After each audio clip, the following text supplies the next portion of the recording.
말씀은 사도행전 24장 1절에서 9절까지 말씀입니다. 함께 읽도록 하겠습니다.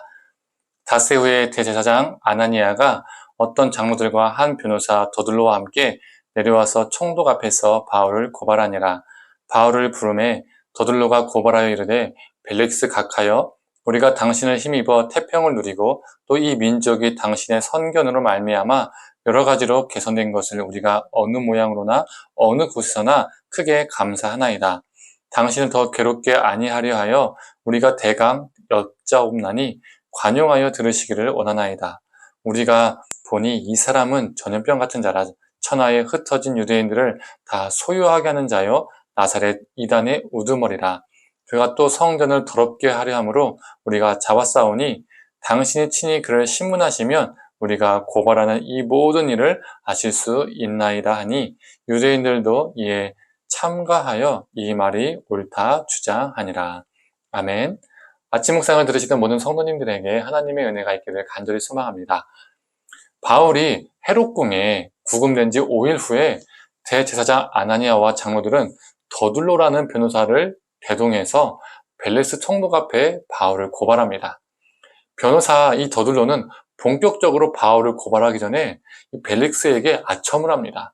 이 벨릭스 때문에 자신들의 태평을 누리고 있고 또 여러 가지 문제들이 벨릭스 때문에 개선된 것을 감사합니다라고 전합니다.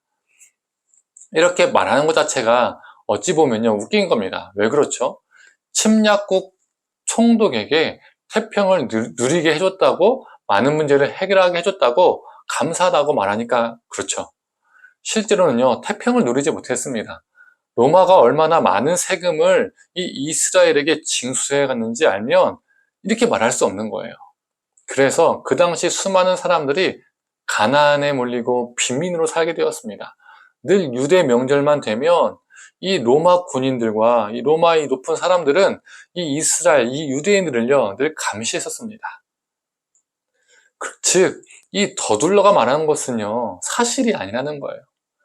이 총독 때문에 태평을 누리고 많은 문제를 해결해줬다는 것은 말 그대로 아첨인 겁니다.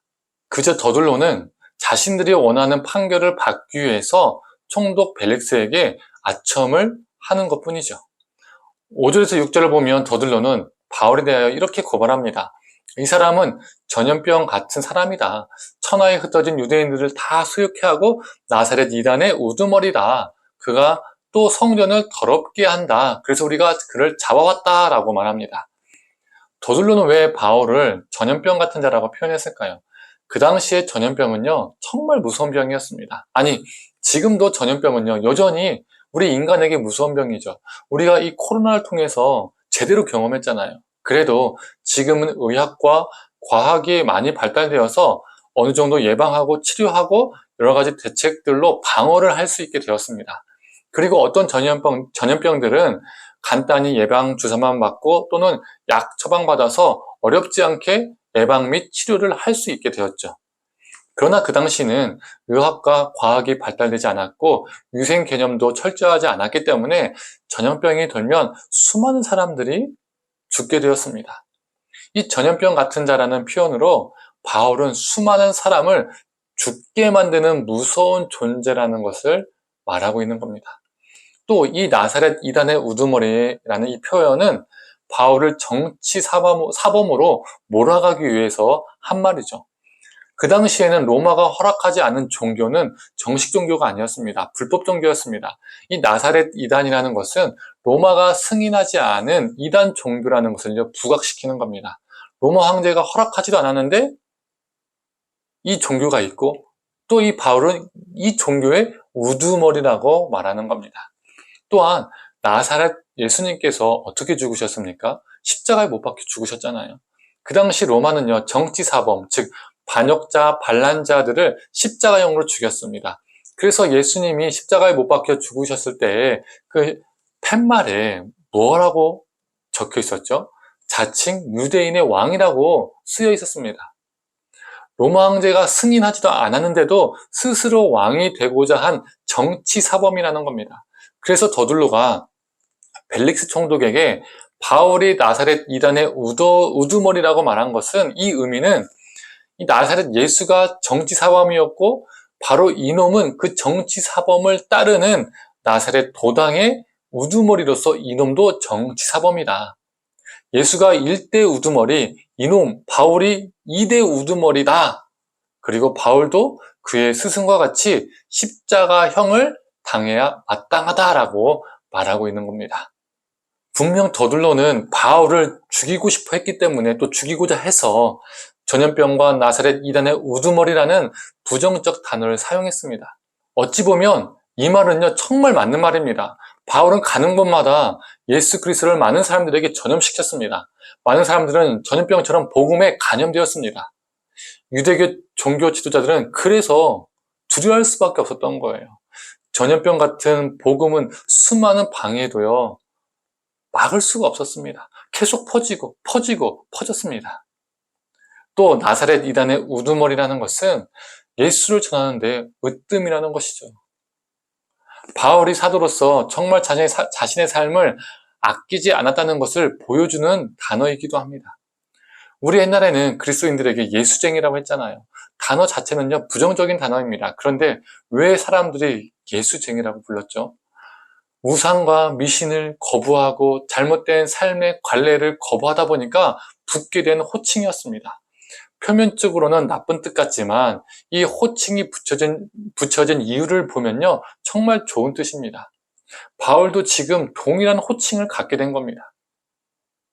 성도님들, 사람들은 멋있고 아름답고 명예롭고 존경받을 만한 호칭을 갖고 싶어 합니다. 직원보다는 사장이라는 호칭, 집사보다는 장로라는 호칭, 부목사보다는 담임목사라는 호칭, 그 밖에도 의사, 교수 등등등등등등 이런 호칭을 선호합니다.